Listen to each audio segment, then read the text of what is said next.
Hey guys, it's Ted Bogert. Welcome back to the TED Show.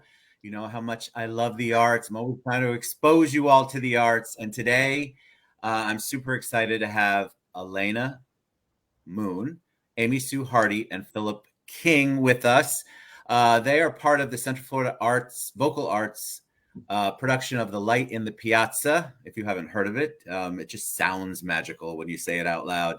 It's a fantastic story. This is a musical, yes. Correct. And I'm not going to ask any of you to sing. I probably should have done that before we went live.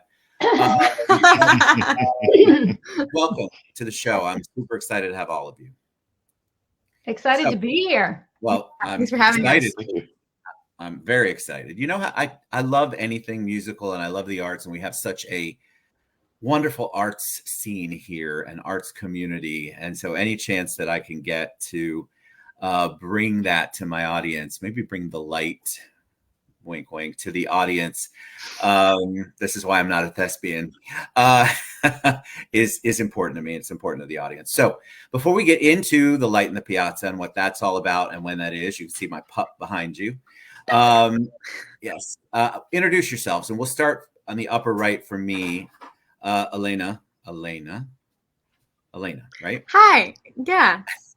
I'm Elina. It was very close.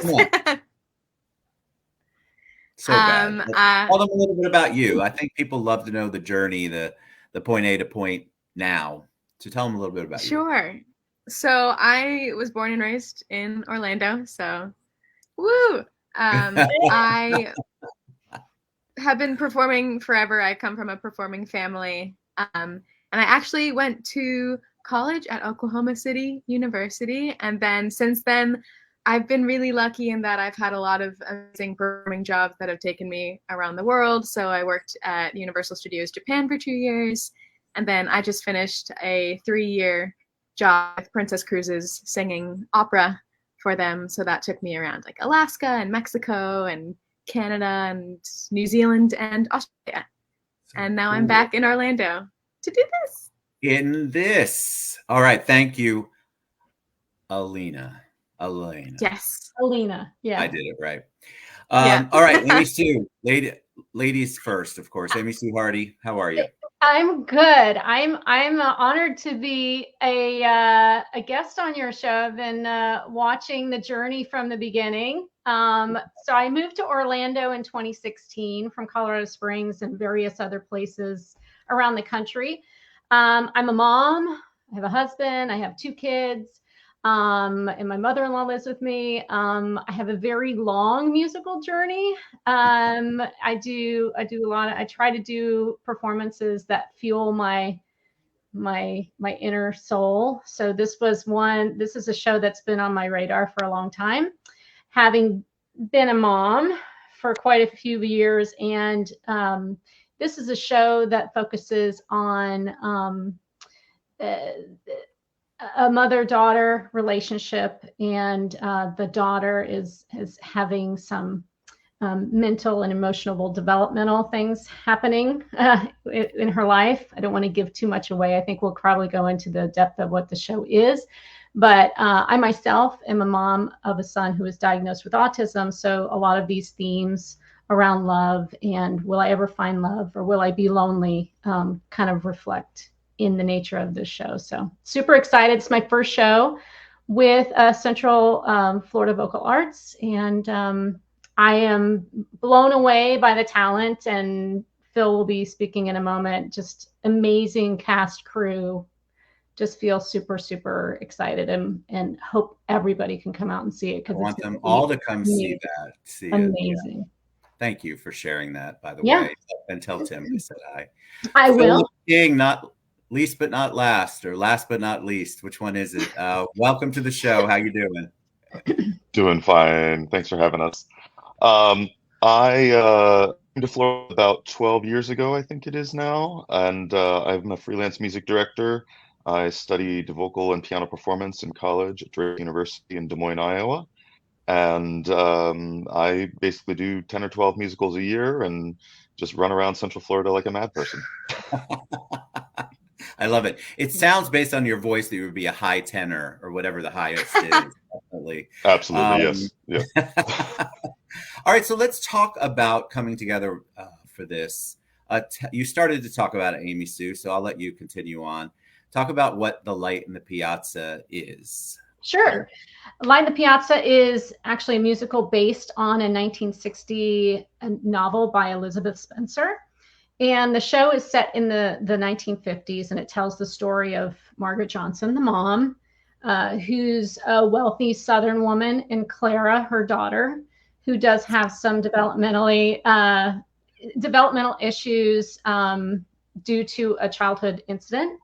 So the two of them spend a summer together in Florence, Italy, and Clara does fall in love with a young, brilliant Italian man, Edwin, our Fabrizio. Amazing. You don't want to miss it. He's the best. And so it's a struggle between, does mom give up some of her mama bear protective things for Clara and let her live this new life? Or does she step in? So you got to find out. You got to come see the show. Will they, won't they? So very cool. Tell me, we heard your why and why this is important to you, Amy Sue. Mm-hmm. How about the two of you? What's your the other two? What are your thoughts on that? What attracts you to your character? And maybe tell us a little bit about the character that you play. Sure, I'll go next. So I play Clara Johnson, and this show has been on the bucket list for me for probably 11 years now. Back 11 years ago, when I first saw it at what was once the Mad Cow Theater in downtown Orlando, I saw that show, and I was a little baby soprano at the time, and I saw this beautiful musical that was like opera and super dramatic and super complex characters, and it's honestly the show that convinced me that this is what I needed to do professionally. So it's very, very special for me and super surreal that I'm finally getting to do it. So you're but Clara, I love Clara. And yes, Amy so I Sue, play are Clara. you Margaret? I'm playing the mom. I'm Margaret. So we are mother-daughter. Okay. I saw that on the bio, and I meant to ask you. Philip, how about you? So I've been drawn to Light in the Piazza for a long time. This is my first opportunity to work on it as music director. I was given the cast recording by someone right after it came out in 2004, 2005, that area. And I remember listening to it and not understanding it right. And I am a puzzle person, and so the puzzle part of my brain took over and was like, wait, there's a lot here. I need to figure this out. And so I guess I spent the better part of the last 15 years kind of on and off thinking about Light in the Piazza and how it ticks. And I think as a music director, it's a big part of my job to help facilitate the pacing process of a musical. And so I think that the puzzle nature of it and it's beautiful also. I don't mean to make it sound so, mathematical, but it is sweeping, beautiful music that has so many deeper layers built into it. A lot of musical theater is like, oh, here's my song, here's my verse and my chorus, and there we go, and we're on with life. I've changed, and in this show, every instant someone is changing or something is changing in the music that motivates character choices, tells the story in a slightly different way, that makes you doubt something, that makes you believe something. There's so much. It is sort of musical theater in its purest form, in that old adage of when you can't talk anymore, you sing, and when you can't sing anymore, you dance. That kind of thing. I think that really is sort of the truest form of that. I'm excited for it. And it's November 15th it kicks off, and we'll give you all the details. You can actually buy your tickets on the website, scrolling across your screen there. Elina, I want to ask you, I'll start with you and then we'll go with everyone else. What do you want the audience to feel when the lights go on and it's the end of the show? Oh, wow. What a question. It's such a feel-good show. I really hope people walk away with it with newfound ideas of what it means to be neurodivergent and the things you can do with your life, specifically when it comes to love and that kind of fulfillment. I think we have some beautiful stories to tell, and yeah, I hope people are moved. Beautiful. How about you, Philip? I thought about this actually a little bit. because I was watching some interviews with the composer Adam Gettle, and gets asked the question, what is Light in the Piazza about? Concise, short sentence. What is Light in the Piazza about? And he just says longing. I think that longing can sometimes have a negative connotation, but in the Light in the Piazza, longing is an aspirational thing. It's a positive thing. And so I think if the question is, what do you want people to walk away with, is maybe a different philosophy on what longing is, maybe a different thought about that it's not something that's weighty, that weighs you down, but something that uplifts you. Beautiful. We're getting deep here today. I like it. Amy Sue, how about you?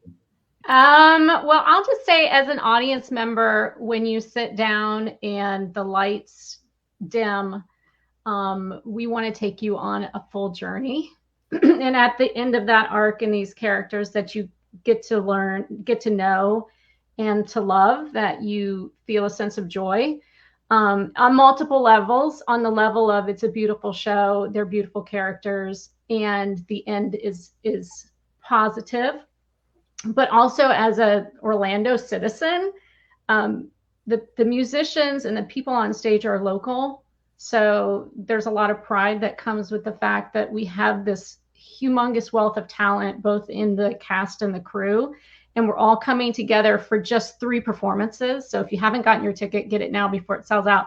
And it's a full orchestra. It's a show that's not done that frequently. So I think that there should definitely be a sense of pride and a sense of, wow, look at the things that we can do in Orlando with the talent we have available, and get out and see these amazing shows, because they're happening all the time. Yes. And this is just one of them. And Central Florida Vocal Arts continues to produce amazing shows. I went to see Sound of Music last year. It was phenomenal. Or 2 years ago, I can't even remember. But then they have other things continuing to pop up. So, come enjoy this, and continue to kind of see and watch the talent flourish around you. So agreed. I feel like I said it before, we have a vibrant arts community here, and there are so many people that will watch one of the podcasts who are like, I didn't even know Central Florida Vocal Arts existed. And so that's why we do these shows. Is, of course, ticket sales are great. That's a great outcome.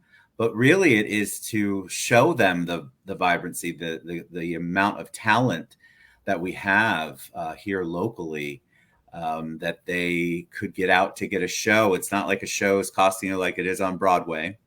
And so you all have to get it out of your mind and try something different. I'm talking to my audience that doesn't go to shows. Try something different. I know this musical. I know I've seen it a few times, and the ending, I think you guys, how you feel, the things that you described are exactly how I felt at the end. And it's just beautiful. So I want everybody to get their tickets, centralfloridavocalarts.org. It kicks off the debut. What are we calling the first show? It's leaving my brain, but you know what I mean. Opening night. Opening night. Opening night. Yeah. Night. This is what happens when you get my age. Opening night is November 15th. Before we close out, though, I want to ask each of you, and I'll start with Philip. Musical hero. Who's your musical hero? Oh, goodness. I probably have to go with Leonard Bernstein, if I'm being real honest. I grew up with West Side Story. I grew up as a pianist playing his chamber music. I grew up as a singer singing stuff from Mass and things like that. So I would say, if I had to point to one person, that's probably the guy. Yeah, that's a tough question. So you did it. You did really well out the gate, and it gave Elina and Amy Sue a little bit of time to think. Elina, how about you?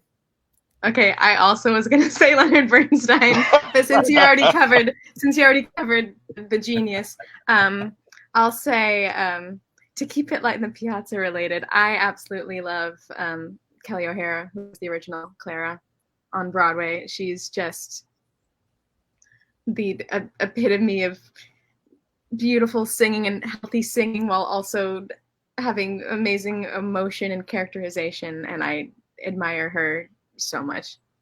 Love that. Thank you. All right, Amy Sue, how about you?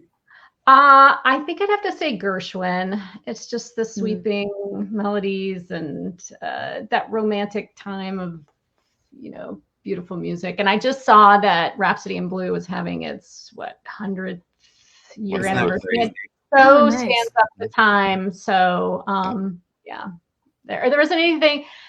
I love singing his stuff. I think that's also kind of where it pulls me. Is it just makes me feel good. Mm-hmm. All right, so I'm buffering a little bit, as you can tell. This is my buffering wave. I am so grateful to have all of you on. Thank you, Elina Moon and Amy Sue Hardy and Philip King.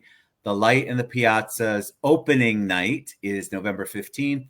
There are 3 shows, and you can get your tickets. Yep. You can find out more at centralfloridaVocalArts.org. What a joy to have you all on. Thank you so much. You all out in the audience, support the arts. Support the arts. Go out and see these shows. The talent is absolutely amazing, like Amy Sue said earlier. And I promise you're going to feel, especially this particular musical, you're going to feel good when you leave. So thank you all so much. We'll see you soon, everybody. November 15th, The Light in the Piazza. Bye-bye. Thank you.